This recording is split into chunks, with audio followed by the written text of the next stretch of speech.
Hey, how's it going, guys? Bob from Bobots Trains. So recently I picked up this Canadian National gen set by Lionel, and there were some issues, quality issues with it. And some of you guys know that I've had more than my share of issues with Lionel products over the last couple years. And I'm going to take this opportunity to go through and just review a lot of the things that I've gone through so you know where I'm coming from. And then I think I want to talk a little bit about a different outlook that I have on this for future purchases.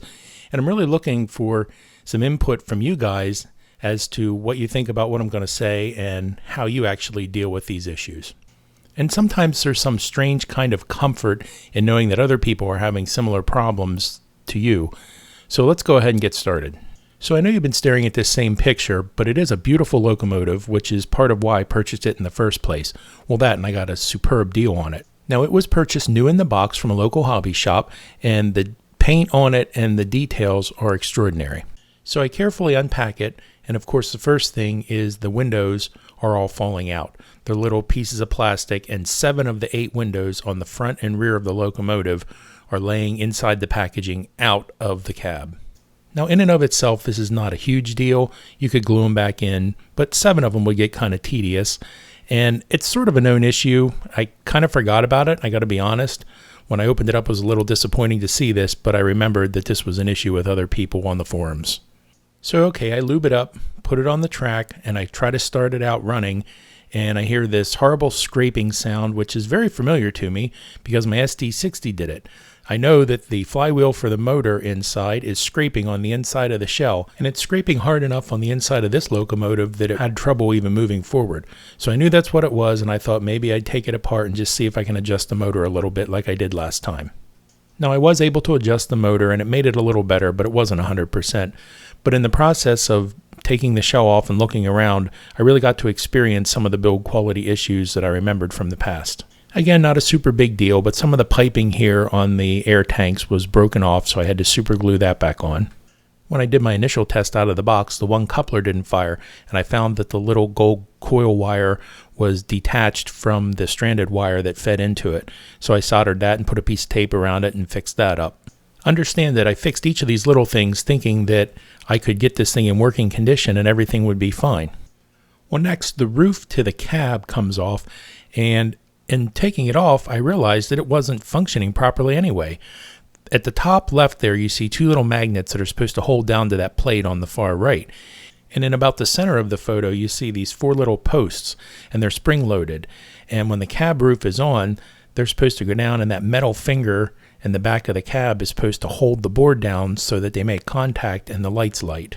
Well, the bottom line is that didn't work, and you have to hold pressure down on the top of the cab roof in order to get any of the lights to work. And then let's just add to that the smoke unit only worked about half of the time, and when it was working, the fan motor was so whiny that it was audible over most of the engine sounds coming out of the speaker for the locomotive. Here's the 10 amp fuse I burned up when I tried to put it back on the track and didn't have it seated correctly and powered up. So anyway, here's a picture of the end of the box of the locomotive you don't want to buy. No, but seriously, this is going to lead to something that I want to ask you guys about, because I feel like there was a certain time when these things were manufactured that maybe it was very poor quality, and I want to know, you guys who buy more engines, if your time frame seems to correspond with what I think, and if they're getting better at all right now.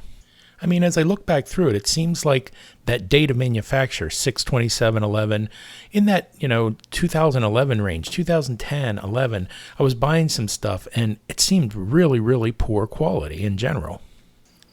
So, beautiful locomotive, but I decided it's gone back for a refund.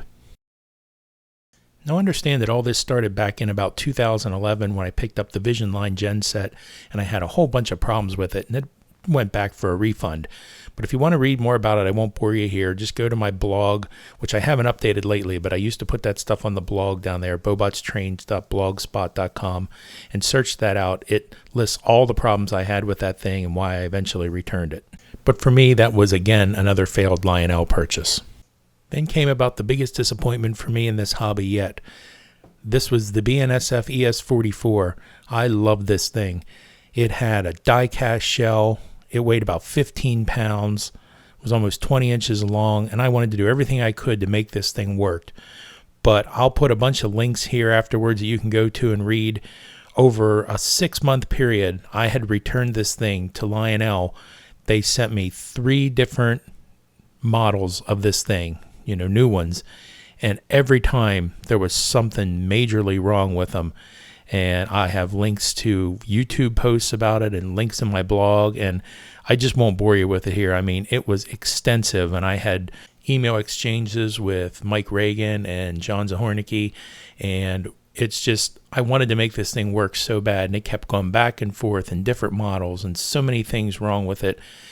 And in the end, they just decided it wasn't worth it and they would refund my money. So I did get a refund, but till this day, I'm still looking for one that's in good shape. And I don't want to pay a fortune for it, but they're getting kind of pricey and hard to come by. Probably because people are cannibalizing them to, get the parts to make one good one. But, never mind that. The point is, at some point in the future, hopefully I'll find one of these that's in real good running shape and I'll be able to afford it. And before I die, I'm going to get one of these and be happy with it. But some of you guys out there, I know who you are. You have them. You put the pictures on or the videos on YouTube, and I know you really like it and you wouldn't give it up. So you understand what I'm talking about. I know this is a wall of text and some of you guys don't care. That's fine. If you're interested in reading about the build quality issues I had with the ES44AC, here's 4 different links. You can just go check them out at your leisure. Now, it was around this time that my 3-month-old Legacy remote and base would not charge the batteries anymore, so that went back to Lionel at this point for a couple weeks until they could fix that. Then in early 2012, I picked up the SD60 Burlington Northern, and that's the one that the flywheel for the motor was scraping on the inside of the shell. That was a pretty easy fix, but lately that thing's acting a little squirrely. It won't listen to the commands you give it through the remote. If you try to slow down or stop it, it just sits there and looks at you like you have 3 heads and keeps on moving, so I'm going to have to take a look at that. And then just last year, I purchased the ATSF Northern Steamer, and that one's the one that a couple months ago I had to replace the smoke fan motor in that.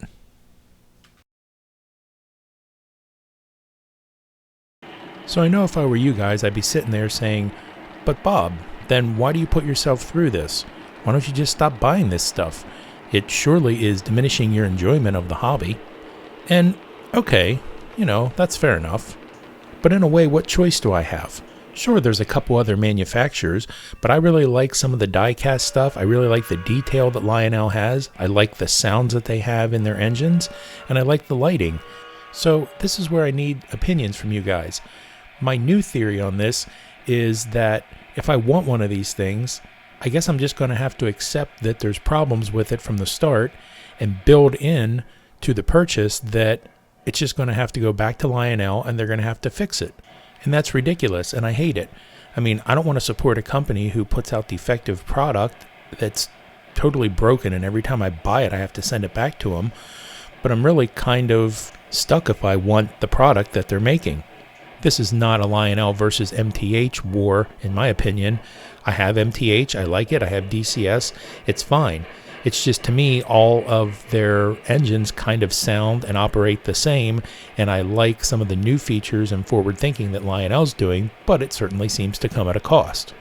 So I promise you I'm very frustrated with Lionel build quality right now, but before I totally write them off forever, I'm going to take my new theory I just explained and move forward with it and give it one last shot. I'm sure you think I'm crazy, but I went ahead and ordered this. I'm getting it from a different hobby shop. It combines both the BNSF color scheme that I like and the genset switcher that I like. And I'm going to just assume up front that the windows are not going to be in it when I get it and that there's some problems with it. And if there are problems, I'm going to send it right to Lionel, give them a chance to repair it, and see what happens after that.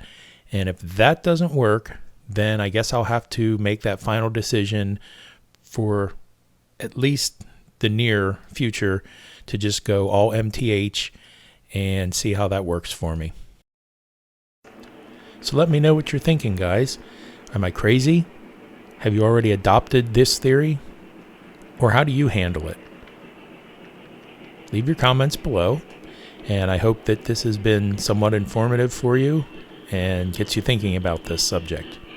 And thanks for watching.